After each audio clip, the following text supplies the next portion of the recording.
नमस्कार दोस्तों, आज हम केंद्र राज्य संबंध पर वीडियो लेकर के आए हैं। क्योंकि आप लोग कमेंट सेक्शन में कमेंट किए थे कि केंद्र राज्य संबंध पर वीडियो बनाइए, और यह सेक्शन बहुत ही महत्वपूर्ण है परीक्षा के दृष्टिकोण से। क्योंकि केंद्र और राज्य में हमेशा कुछ न कुछ विवाद चलते रहता है, जिसके कारण यह परीक्षा के दृष्टिकोण से हमेशा हॉट टॉपिक ही रहती है। तो शुरू करते हैं हम। आप लोग जानते हैं कि भारत का संविधान संघीय है। तो संघीय रहने के कारण संविधान के द्वारा केंद्र और राज्य दोनों को शक्तियां विभाजित किया गया है, शक्तियां दिया गया है, लेकिन न्यायिक शक्ति का बंटवारा नहीं किया गया है। और केंद्र राज्य संबंध जो है तीन दृष्टिकोण से, जैसे विधायी संबंध, प्रशासनिक संबंध और वित्तीय संबंध, तीनों संबंध अलग अलग विस्तार से बताया गया है। तो अभी हम विधायी संबंध की चर्चा करेंगे। तो विधायी संबंध में है कि संविधान के द्वारा केंद्र और राज्य के बीच उनके क्षेत्र के हिसाब से विधायी शक्तियों का बंटवारा किया गया है। और इसको हम 4 पॉइंट को लेकर के डिस्कस करेंगे। पहला पॉइंट है इसमें कि केंद्र और राज्य विधान का क्षेत्रीय विस्तार, और दूसरा पॉइंट है विधायी विषयों का बंटवारा। तीसरा पॉइंट है कि राज्य के क्षेत्र में जब संसद कानून बनाती है तो राज्य क्षेत्र में संसदीय विधान, और राज्य के विधान पर केंद्र का कुछ कंट्रोल रहता है। तो हम देखेंगे चौथा पॉइंट, राज्य विधान पर केंद्र का नियंत्रण, कंट्रोल। तो पहला पॉइंट देखते हैं केंद्र और राज्य विधान का क्षेत्रीय विस्तार। इसमें है कि चूंकि संसद का अधिकार जो है पूरे भारत पर रहता है, इसीलिए संसद के द्वारा जो भी कानून बनाया जाता है वह पूरे भारत के लिए रहता है, या भारत के किसी भी भाग के लिए संसद को अधिकार है कि वह कानून का निर्माण कर सकता है। भारत क्षेत्र में राज्य शामिल है, केंद्र शासित प्रदेश शामिल है, और राज्य विधानमंडल को पूरे राज्य या राज्य के किसी भी भाग के लिए कानून बनाने का अधिकार है। राज्य विधानमंडल द्वारा जो कानून बनाया जाता है वह राज्य के बाहर के लोगों पर या क्षेत्रों पर लागू नहीं होता है। और तीसरा पॉइंट इसमें है कि संसद को अकेले अतिरिक्त क्षेत्रीय विधान बनाने का पावर दिया गया है, शक्ति दिया गया है। और संसद का कानून जो होता है भारतीय नागरिक और उसका विश्व में कहीं भी संपत्ति है उस पर भी लागू होता है। लेकिन चूंकि संविधान के द्वारा इस पर कुछ कंट्रोल किया गया है और संसद के कानून को भी कुछ हद तक नियंत्रित करने का प्रयास किया गया है। जैसे 4 केंद्र शासित प्रदेश, पहला है अंडमान निकोबार द्वीप समूह, दमन द्वीप, दादर नागर हवेली और लक्षद्वीप। ये चारों क्षेत्रों में शांति, उन्नति और अच्छी सरकार के लिए नियम बनाने का अधिकार राष्ट्रपति को दिया गया है। और यदि इस पर संसद के द्वारा कोई नियम बनाया गया है तो राष्ट्रपति उसमें संशोधित कर सकता है या उसे निरसित कर सकता है, समाप्त कर सकता है। और इसमें दूसरा पॉइंट है कि राज्यपाल को यह शक्ति दिया गया है कि सूचीबद्ध क्षेत्र जो है, जनजातीय क्षेत्र के लिए सूचीबद्ध क्षेत्र होता है, उसमें संसद का कानून, कुछ कानून जो होता है उस पर लागू नहीं करता है या संशोधन कर सकता है। राज्यपाल को यह अधिकार दिया गया है। और तीसरा इसमें पॉइंट है कि असम का राज्यपाल जो है उसको जनजातीय क्षेत्र, स्वायत्त जिलों के लिए, जैसे मेघालय, त्रिपुरा, मिजोरम, इसके जनजातीय क्षेत्रों के लिए कुछ कानून को परिवर्तन के साथ लागू करने का अधिकार दिया गया है। तो हम इसमें देख लिए कि केंद्र और राज्य का क्षेत्रीय विधान, केंद्र और राज्य का विधान का क्षेत्रीय विस्तार। इसमें बस यही पॉइंट है कि संसद को पूरे देश में कानून बना, पूरे संसद का जो कानून होगा वह पूरे देश पर लागू होगा, या संसद किसी भी राज्य, भारत के किसी भी क्षेत्र के लिए कानून बना सकता है। और राज्य जो कानून बनाएगा, मतलब राज्य विधानमंडल जो कानून बनाएगा वह राज्य के अंतर्गत ही लागू होगा। और संसद को अतिरिक्त क्षेत्रीय विधान की शक्ति दिया गया है, जो कि भारत के बाहर भी, विश्व में कहीं भी भारत की संपत्ति है उस पर भी संसद का कानून लागू होगा। दूसरा है इसमें विधायी विषयों का बंटवारा। तो विधायी विषयों का बंटवारा, कुछ विषय निश्चित किया गया है। संविधान में 7वीं अनुसूची है, उसमें केंद्र और राज्य के बीच विधायी विषयों के संबंध में 3 स्तर, त्रिस्तरीय व्यवस्था, 3 स्तर बनाया गया है। सूची 1 जो संघ सूची है, सूची 2 राज्य सूची है और सूची 3 समवर्ती सूची है। तो इन सूची को विषय में बांटा गया है और कुछ महत्वपूर्ण विषय है उस पर कानून बनाने का अधिकार संसद को दिया गया है। इस संघ सूची से संबंधित किसी भी मसले पर कानून बनाने का अधिकार संसद को प्राप्त है और इस सूची में महत्वपूर्ण विषय है। अभी 100 विषय इसमें शामिल है, जैसे रक्षा, बैंकिंग, मुद्रा, आणविक ऊर्जा, बीमा, इस टाइप के जो सब्जेक्ट हैं उस पर कानून बनाने का अधिकार संसद को दिया गया है। और फिर राज्य विधानमंडल को सामान्य परिस्थिति में, एक बात नोट कर लीजिएगा कि सामान्य परिस्थिति में राज्य सूची में जो शामिल विषय है उस पर कानून बनाने का अधिकार राज्य विधानमंडल को दिया गया है। इसमें 61 विषय हैं, जैसे सार्वजनिक व्यवस्था, पुलिस, स्वास्थ्य, स्थानीय शासन, इस टाइप के जो सब्जेक्ट है इस पर राज्य विधानमंडल कानून बना सकता है। और तीसरा जो सूची है वह है समवर्ती सूची। इसमें जो विषय है उस पर संसद और राज्य विधानमंडल दोनों को कानून बनाने का अधिकार दिया गया है। इसमें जो विषय है जैसे आपराधिक कानून प्रक्रिया, सिविल प्रक्रिया, विवाह, तलाक, इस टाइप के सब्जेक्ट है उस पर कानून बनाने का अधिकार संसद को भी प्राप्त है और राज्य विधानमंडल को भी प्राप्त है। और चौथा एक अवशिष्ट सूची है, जिसे ऊपर जो बताया गया है तीनों सूची, जो संघ सूची है, राज्य सूची है, समवर्ती सूची है, उसमें कुछ विषय ऐसे हैं जो शामिल नहीं है या करेंट में कुछ ऐसे सब्जेक्ट उभर के आ जाते हैं जिस पर कानून बनाना आवश्यक है, तो इसे अवशिष्ट सूची में रखते हैं। और अवशिष्ट सूची पर कानून बनाने का अधिकार जो होता है वह संसद को दिया गया है। इस तरह से हम देखते हैं कि राष्ट्रीय महत्व के ऐसे मामले हैं, उन मामलों को संघ सूची में शामिल किया गया है और क्षेत्रीय महत्व का जो सब्जेक्ट है उस पर कानून बनाने का अधिकार राज्य विधानमंडल को दिया गया है।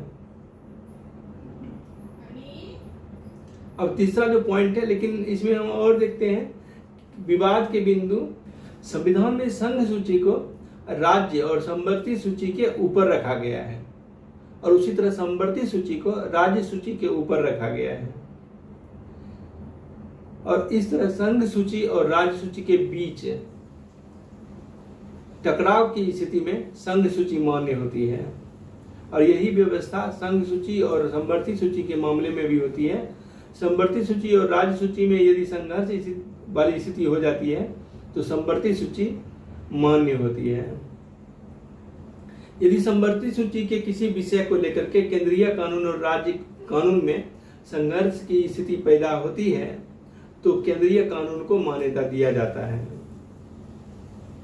लेकिन यदि राज्य द्वारा बनाया गया कानून बनाने से पहले उसको यदि राष्ट्रपति के लिए सुरक्षित किया गया था और राष्ट्रपति की सहमति मिल गई है तो ऐसी स्थिति में जो संघर्ष होगा तो राज्य का जो कानून होगा वो उसको मान्यता दिया जाएगा। अब तीसरा हम देखते हैं पॉइंट, राज्य क्षेत्र में संसदीय विधान की ऐसा कौन सा परिस्थिति है जिसमें कि राज्य सूची में जो विषय है उस पर संसद को कानून बनाने का अधिकार है। केंद्र और राज्यों के बीच बंटवारे की यह व्यवस्था जो है सामान्य काल में विधायी शक्तियों के बंटवारे के लिए होती है। जब सामान्य काल रहेगा तब राज्य सूची के विषय पर राज्य कानून बनाएगा, लेकिन अगर असामान्य परिस्थिति उत्पन्न हो जाती है तो इस व्यवस्था को या तो सुधारी जाती है या स्थगित कर जाती है। जिसे संविधान संसद को यह शक्ति प्रदान करता है कि राज्य सूची के तहत 5 असाधारण परिस्थिति है जिसमें कि संसद को कानून बनाने की शक्ति प्राप्त हो जाती है। पहला पॉइंट इसमें है, जब राज्यसभा एक प्रस्ताव पारित कर दे कि राष्ट्रीय हित में, यहां पर कहा गया कि राष्ट्रीय हित में यह आवश्यक है कि संसद को राज्य सूची के मामले में कानून बनाना चाहिए और इसमें जो प्रस्ताव लाया जाएगा राज्यसभा में वह उपस्थित सदस्यों का 2/3 बहुमत से पास होना चाहिए। यदि पास हो जाती है तो इस विषय पर कानून बनाने का अधिकार संसद को मिल जाती है और यह प्रस्ताव 1 वर्ष तक प्रभावी रहता है और इसको कई बार तक बढ़ाया जा सकता है, लेकिन एक बार में 1 वर्ष तक ही बढ़ाया जाएगा। दूसरा है, राष्ट्रीय आपातकाल जब लागू होता है तो संसद राज्य सूची के मामलों पर कानून बनाने का शक्ति जो है अधिग्रहित कर लेती है, प्राप्त कर लेती है और आपातकाल समाप्त होने के 6 माह तक यह व्यवस्था लागू रहती है। तीसरा पॉइंट है, राज्यों के अनुरोध की अवस्था में जब 2 या 2 से अधिक राज्य विधानमंडल एक प्रस्ताव पारित करता है और प्रस्ताव पारित करके केंद्र से अनुरोध करता है कि इस विषय पर संसद को कानून बनाना चाहिए, तो संसद उस विषय पर कानून बनाता है और जो राज्य अनुरोध किया है उसी राज्य पर वह लागू होता है, दूसरे राज्य पर लागू नहीं होता है। यदि कोई राज्य उसमें शामिल होना चाहता है तो शामिल हो सकता है, तब वह कानून उस राज्य पर लागू होगा। चौथा पॉइंट है, अंतर्राष्ट्रीय समझौतों को लागू करना। संसद राज्य सूची के किसी मामले में अंतर्राष्ट्रीय संधि या समझौता के लिए कानून बना सकती है। जैसे भारत के प्रधानमंत्री या राष्ट्रपति या डेलीगेशन जब विदेश जाते हैं और कुछ विषय पर समझौता करते हैं तो उन समझौतों को लागू करने के लिए संसद कानून बनाता है और इस तरह से राज्य सूची पर कानून बना सकता है अंतर्राष्ट्रीय समझौतों को लागू करने के लिए। इस व्यवस्था के लिए कुछ उदाहरण हैं, संयुक्त राष्ट्र सुविधा और प्रतिरक्षा अधिनियम 1947, जिनेवा समझौता अधिनियम 1960। अब आगे कि जब राष्ट्रपति शासन लगा हुआ रहेगा या राष्ट्रपति शासन जब लगेगा, इस स्थिति में राज्य में राष्ट्रपति शासन लागू हो तो संसद को उस राज्य के लिए राज्य सूची पर कानून बनाने की शक्ति प्राप्त हो जाती है। राष्ट्रपति शासन के उपरांत भी संसद द्वारा बनाया गया कानून प्रभाव में रहता है। इसका अर्थ यह है कि इस कानून के प्रभावी होने की अवधि राष्ट्रपति शासन के अवधि से स्वतंत्र है, परंतु ऐसे कानून को राज्य विधानमंडल द्वारा निश्चित या परिवर्तित या पुनः लागू किया जा सकता है। अब हम चौथा पॉइंट पर और अंतिम पॉइंट पर आ जाएंगे कि ऐसी कौन सी परिस्थिति है जिसमें राज्य विधानमंडल पर केंद्र का कंट्रोल रहता है, केंद्र का नियंत्रण रहता है और कैसे केंद्र राज्य विधानमंडल पर नियंत्रण रखता है। तो इसमें कि राज्य सूची पर संसद को सीधे कानून बनाने के अतिरिक्त कुछ ऐसे भी उपाय हैं जो कि संसद का कंट्रोल राज्य पर स्थापित करता है। पहला है कि राज्यपाल कुछ प्रकार के विधेयकों को राष्ट्रपति की संस्तुति के लिए सुरक्षित रख सकता है। जिससे राज्य विधानमंडल में कोई कानून पारित किया गया और उसे राज्यपाल के हस्ताक्षर के लिए अगर भेजा जाता है तो राज्यपाल कुछ परिस्थितियों में उस पर हस्ताक्षर नहीं करके राष्ट्रपति के विचार के लिए सुरक्षित रख लेता है और राष्ट्रपति को उस पर विशेष वीटो की शक्ति प्राप्त है। तो इस तरह से केंद्र राज्य पर कंट्रोल स्थापित करता है और यह पॉइंट अभी ज्यादा चर्चा में था क्योंकि तमिलनाडु विधानसभा से प्रस्ताव पारित करके राज्यपाल के पास भेजा गया था और राज्यपाल उस पर सहमति नहीं दे करके राष्ट्रपति के पास भेज दिया था और माननीय राष्ट्रपति के द्वारा उस पर सहमति नहीं दिया गया और 3 महीना से ज़्यादा व्यतीत हो गया था, तो हाईकोर्ट के द्वारा यह निर्देश दिया गया था राष्ट्रपति को कि राष्ट्रपति को 3 महीना के अंदर उस पर सहमति देना चाहिए। तो ये विवाद का एक बिंदु हो गया था और भारत के उपराष्ट्रपति भी इस पर अपना बयान दिए थे कि इस तरह से संविधान जो है, संविधान की छवि धूमिल होगी और कोई भी सत्ता, कोई भी संस्थान जो है भारत का, वह राष्ट्रपति को सीधे निर्देश नहीं दे सकती है। तो इस पॉइंट के कारण अभी यह चर्चित विषय है और परीक्षा के लिए, आगे जो परीक्षा होगी उसके लिए बहुत महत्वपूर्ण है। दूसरा पॉइंट है कि राज्य सूची से संबंधित कुछ मामलों पर विधेयक सिर्फ राष्ट्रपति के पूर्व सहमति पर ही लाया जा सकता है। जैसे यदि राज्य में व्यापार और वाणिज्य की स्वतंत्रता पर कोई प्रतिबंध लगाया जाता है और इस तरह के कानून पास करने के लिए राज्य विधानसभा में लाया जाता है, तो इस तरह के विधेयक पर राष्ट्रपति की पूर्व सहमति जरूरत है, राष्ट्रपति की पूर्व सहमति आवश्यक है।